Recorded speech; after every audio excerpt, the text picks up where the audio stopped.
Salam jumpa di channel Cerita Komik, channel yang akan membahas alur cerita komik pilihan. Tahun ini, Marvel kembali memperkenalkan pahlawan supernya di Marvel Cinematic Universe, seorang jagoan kungfu bernama Shang-Chi. Kali ini, cerita komik akan memaparkan salah satu cerita Shang-Chi, yaitu Shang-Chi Brothers and Sisters. Seri komik ini terdiri dari 5 edisi dan edisi perdananya hadir di tahun 2020 yang lalu. Baik, kita langsung saja mulai cerita Shang-Chi, Brothers and Sisters. Selama bertahun-tahun, para pendekar maut pertama di bawah pimpinan penyihir bersaudara, Master Zheng Yi sang adik dan Master Zheng Zu sang kakak melindungi Tiongkok sebagai perkumpulan 5 senjata. Setelah kematian para pendekar maut generasi pertama dan adiknya Zheng Yi, Zheng Yu menciptakan mantra umur panjang sehingga bisa terus memimpin perkumpulan. Di bawah kepemimpinannya, perkumpulan melindungi Tiongkok dari berbagai ancaman selama berabad-abad. Meskipun orang-orang sebangsanya menolak mengakui kejeniusannya serta tidak menerima aturannya, dia tetap bertahan. Hingga dia menemukan akhir yang tidak menguntungkan di tangan putra kesayangannya, Shang-Chi. Di masa kini, saat Brother Tongkat sebagai pemimpin perkumpulan 5 senjata sedang melakukan upacara penghormatan untuk ayahnya sekaligus pendiri perkumpulan, Master Zheng Yu di kediamannya, saudara perempuannya yang tidak puas dengan kepemimpinannya, Sister Palu, datang. "Harusnya kita mengatur dunia," serunya.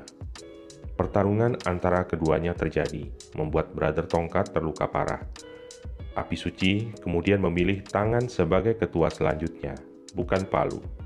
Sister Palu marah, menghabisi Brother Tongkat dan memproklamirkan diri sebagai ketua perkumpulan 5 senjata yang baru. Yang menentang, dia habisi.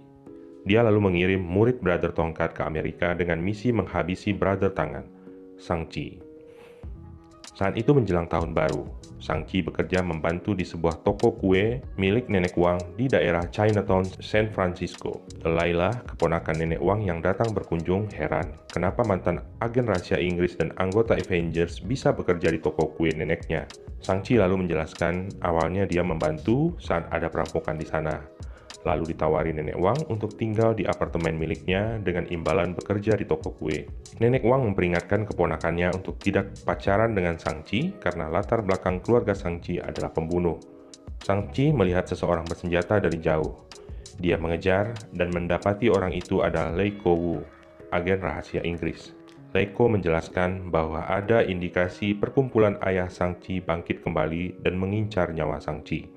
Kemudian serombongan orang datang menyerbu masuk apartemen Shang-Chi dan menyerang keduanya. 2 di antara penyerang tiba-tiba menghentikan serangan dan kemudian balik menyerang rekan-rekannya setelah memastikan identitas Shang-Chi. Keduanya mengaku sebagai saudara Shang-Chi, Brother Golok dan Sister Pisau Terbang. Keduanya mengajak Shang-Chi pulang karena arwah sang ayah telah memilih Shang-Chi sebagai ketua perkumpulan, sekaligus menyingkirkan ketua perkumpulan ilegal saat ini, Sister Palu yang punya rencana jahat. Shang-Chi menolaknya. Kecewa dan mengatakan Shang-Chi pengkhianat dan pengecut, Sister Pisau Terbang mengajak Brother Golok pergi untuk menghabisi sendiri saudara perempuan mereka yang memiliki tanda di keningnya itu. Shang-Chi mengenali ciri yang disebutkan Sister Pisau Terbang itu sebagai adik perempuannya. Jika Sister Palu berniat menghabisi Shang-Chi, sebaliknya Shang-Chi sekarang ingin menyelamatkan adiknya itu. 15 tahun yang lalu, di pertampaan Hunan milik Zheng Zu, Shang-Chi hidup bersama adik perempuannya, Si Hua. Suatu hari, saat keduanya mencari kue kristal, mereka masuk ke sebuah ruangan terlarang yang ternyata berisikan mayat yang digunakan untuk percobaan. Tiba-tiba, ayah mereka masuk dengan marah. Shang-Chi langsung dicekiknya. "Mengapa kau tidak mematuhiku?" tanyanya geram. Dengan berlinang air mata, Si Hua meminta agar saudaranya dilepaskan. Dia akhirnya mengambil palu dan memukul ayahnya. Ayahnya yang marah lalu memukul kening Si Hua sambil berseru, "Kau bukan putriku, tapi putri kotoran." Pukulan sang ayah meninggalkan tanda di dahi Si Hua. Shang-Chi memohon pengampunan untuknya dan berjanji akan taat tanpa syarat kepada sang ayah. Sejak saat itu, dia tidak pernah lagi melihat adiknya itu. Ayahnya meminta Shang-Chi fokus dan tidak memikirkannya. "Adikmu telah pergi. Tenangkan hatimu karena aku telah menghormati permintaanmu. Aku sudah menunjukkan belas kasihan," jawab sang ayah. Shang-Chi menganggap belas kasihan itu sebagai kematian tanpa rasa sakit. Kembali ke masa kini, Shang-Chi bersama Lei Kou melacak rumah tongkat maut di luar kota London sebagai asal dari orang-orang yang menyerangnya.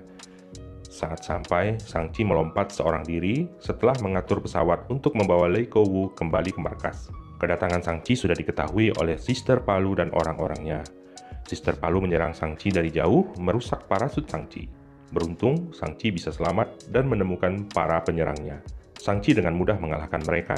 Sister Palu yang datang pura-pura terkejut dan merasa senang telah menemukan Shang-Chi. Keduanya berpelukan. Sister Palu alias Xihua menjamu Shang-Chi sambil mengenang masa lalu, menyajikan kue kristal kesukaan Shang-Chi. Xihua lalu menjelaskan bahwa selama ini dia dikirim ke rumah Palu Maut di Rusia, salah satu dari 5 markas perkumpulan 5 senjata. Shang-Chi mengajak Xihua pergi meninggalkan dunia yang dibuat oleh ayah mereka yang psikopat. Namun Xihua menunjukkan api tempat pemujaan yang memilih tangan, bukan Palu, sebagai ketua perkumpulan. Xihua ternyata meracuni Shang-Chi lewat kue kristal. Aku perlu mendapatkan legitimasi dari roh ayah sebagai ketua perkumpulan, dan satu-satunya cara adalah membunuhmu, jelasnya. Shang-Chi tumbang dan tak sadarkan diri. Dalam ketidaksadarannya, dia melihat arwah sang ayah membangunkannya dan terbangun di suatu tempat sedang menjadi kelinci percobaan. Orang-orang di sekitarnya terkejut mendapati Shang-Chi masih hidup. Shang-Chi lalu melepaskan diri dan harus menghadapi serangan sejumlah mayat hidup. Salah satu mayat hidup berhasil melukai Shang-Chi, menimbulkan luka dengan darah yang aneh. Sebelum kembali tidak sadarkan diri, Shang-Chi melihat kedatangan Brother Golok dan Sister Pisau Terbang untuk membantunya. Shang-Chi terbangun di atas sebuah perahu bersama Brother Golok dan Sister Pisau Terbang. Di kejauhan, Shang-Chi melihat bayangan sang ayah. Datanglah, ajak sosok sang ayah. Tahun 1900 di Peking, Cina, perkumpulan 5 senjata bersama pemberontak lainnya menghadapi ancaman invasi dari 8 negara yang mengancam Cina. Saat mendapat berita bahwa rumah Golok Maut berhasil dimasuki tentara asing, Master Zheng Yu segera menuju ke sana. Setelah kematian 5 pendekar maut pertama, Zheng Zu mendirikan 5 rumah untuk menghormati mereka dan menjadi tempat sakral dengan ruang pemujaan untuk menghormati Zheng Ji sebagai tempat paling suci. Melihat ruang pemujaan hancur, Zheng Zu marah dan membunuh pendekar Golok sebagai pemimpin perkumpulan yang dia anggap lemah.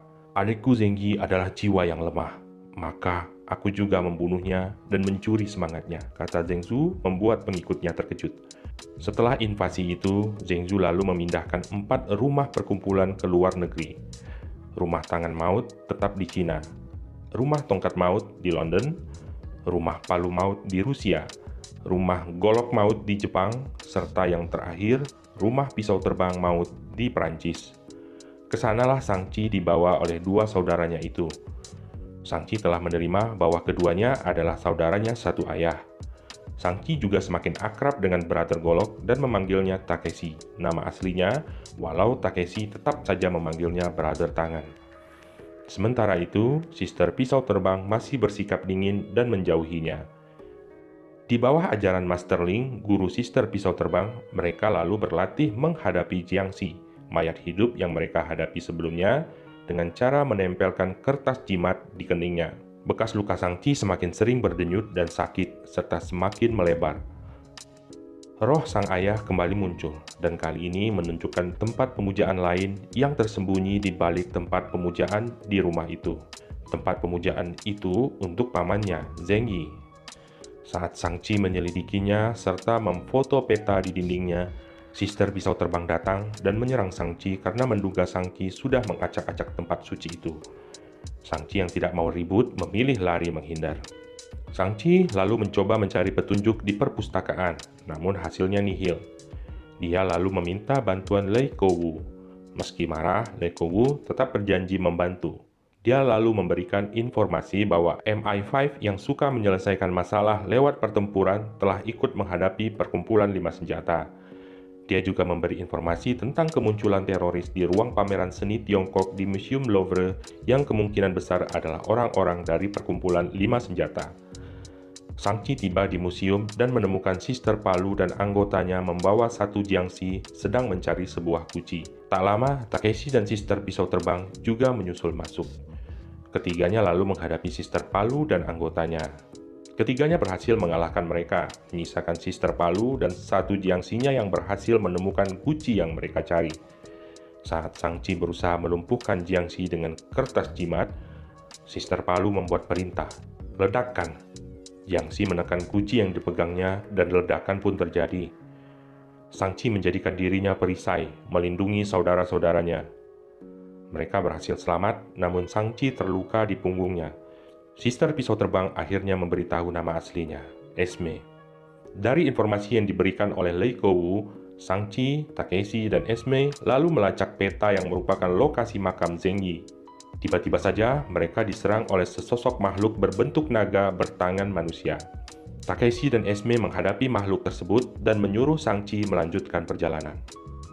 Sementara tentara MI6 mulai menyerbu ke rumah tongkat maut mengabaikan larangan Lei Kouwu. Namun mereka segera dibunuh dan akhirnya dirubah menjadi Jiangxi. Shang-Chi menelusuri goa mengikuti peta. Lukanya semakin berdenyut. Dia sampai di ujung goa dan menemukan sebuah makam. Dia lalu membersihkan makam dan melakukan upacara penghormatan. Tiba-tiba, roh Zheng Yi sang paman bangkit. Shang-Chi lalu menyampaikan keinginannya untuk mengalahkan Si Hua dan Jiangxinya. Juga ingin terlepas dari segala kultus warisan sang ayah itu. Zheng Yi lalu menceritakan kisah saat Perang Opium melawan Inggris. Perkumpulan lima senjata berhasil mendesak tentara Inggris. Tentara Inggris lalu memanggil penyihir mereka, Baron Harkness, yang menggunakan kekuatan iblis dan berhasil membuat pasukan perkumpulan lima senjata ketakutan dan porak-poranda. Zheng Yi terluka. Saat itulah Zheng Yu mengeluarkan batu mata naga yang akan memberikan kekuatan lebih dan umur panjang. Namun, seseorang harus mengorbankan nyawa untuk yang lain. Zheng Yu berniat mengorbankan nyawanya untuk adiknya, namun Zheng Yi berbalik menggunakan batu itu pada sang kakak, mengorbankan dirinya. Dengan kekuatan barunya, Zheng Yu berhasil mengalahkan penyihir Inggris itu. Shang-Chi yang mengira selama ini sang ayah membunuh pamannya demi kekuatan, tak percaya. Sang paman lalu berpesan untuk tidak melupakan keluarga, karena keluarga akan selalu menjadi bagian dari hidupnya, memberinya keseimbangan. Sementara itu, Takeshi dan Esme sudah terdesak menghadapi makhluk penjaga. Saat genting itulah Shang-Chi datang dan membantu mereka. Bertiga, mereka berhasil mengalahkan naga itu. Esme bisa merasakan perubahan pada Shang-Chi dan mengatakan bahwa dia bisa menjadi pemimpin yang hebat. Pada saat yang sama, Si Hua telah menyerbu London dengan barisan pasukan Jiangxinya. Para agen MI6 dan MI5 mulai terdesak, apalagi tentara yang dibantai Jiangxi bangkit kembali sebagai mayat hidup. Saat itulah Shang-Chi datang, memimpin Takeshi, Esme, dan anggota perkumpulan lainnya. Shang-Chi mulai merasakan lukanya semakin meluas dan berdenyut. Dia juga mulai mendengar perintah-perintah di kepalanya untuk menghancurkan kota, yang secara tidak sadar diikutinya. "Takeshi, Esme, menjauhlah dariku," perintah Shang-Chi pada kedua adiknya.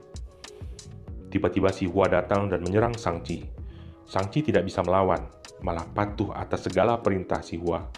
Saat Takeshi dan Esme datang mencoba menolong, Shang-Chi memukul mundur mereka. Di sisa kesadarannya, kembali Shang-Chi meminta keduanya menjauh. Si Hua lalu menempelkan semacam chip di dahi Shang-Chi. Saat kemarahannya menjadi, Shang-Chi teringat kata-kata pamannya, "Kau belum bisa mengabaikan lukamu, Shang-Chi. Itu akan menuntunmu pada apa yang kau mau." Shang-Chi menarik nafasnya. Sekarang, dia tidak melawan rasa sakit di lukanya. Dia menenangkan dirinya. Hal itu mengantarkan dirinya dan Si Hua ke dimensi lain. Dia mengikuti sakit lukanya yang menuntunnya ke gerbang chip yang mengalirkan kemarahan dan dendam tak terbalas ke tiap Jiangxi. Shang-Chi menghancurkannya dan memasuki sumber dendam Si Hua, kenangan masa kecilnya. Shang-Chi melihat Si Hua yang baru memukul sang ayah tampak tersenyum. "Itu bukan senyum kebahagiaan, itu karena aku merasakan perasaan bebas," kata Si Hua. Lalu suasana beralih ke ruang bawah tanah, rumah tangan maut. "Sampai kau berhak memanggilku ayah lagi, kau panggil aku Master Zheng Yu," tegas Zheng Yu pada Si Hua. Dia lalu membawa Si Hua ke rumah palu maut. Di sana, Si Hua berlatih di bawah asuhan Baba Maximoff. Setiap dia bertanya tentang Shang-Chi, Zheng Yu mengatakan bahwa Shang-Chi tidak memikirkannya lagi karena sibuk berlatih menjadi juara.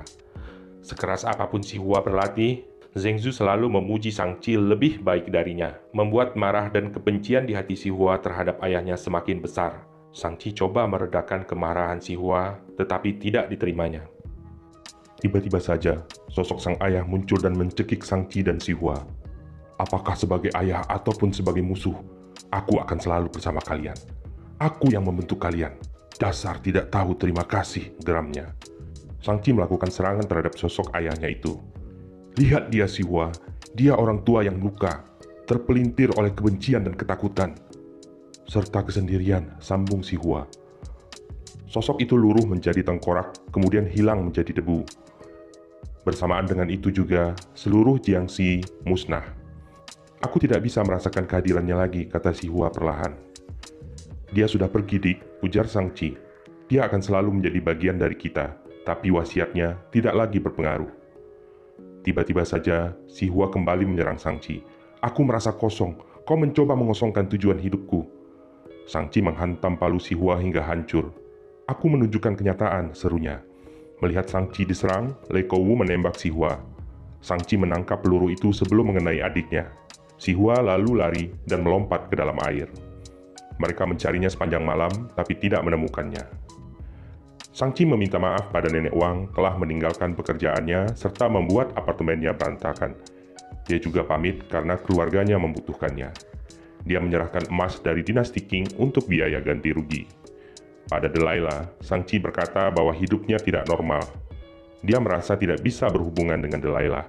Sebaliknya, Delilah mengungkapkan bahwa dia adalah pengacara spesialis manusia-manusia super, jadi sudah terbiasa menghadapi hal-hal seperti itu. Sang Qi mengumpulkan anggota perkumpulan 5 senjata. Dia akan memimpin bersama saudaranya dan membawa perkumpulan itu kembali ke akarnya sebagai pelindung umat manusia. Dia memadamkan obor Zhengzhu dan menyalakan obor baru bersama Takeshi dan Esme. Bersama mereka menyongsong era baru. Penutup.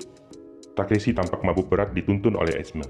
Esme mengatakan dia bisa menangani saudaranya itu dan menyuruh sang ketua untuk istirahat. Saat tinggal sendiri, terdengar suara memanggil Sang Qi.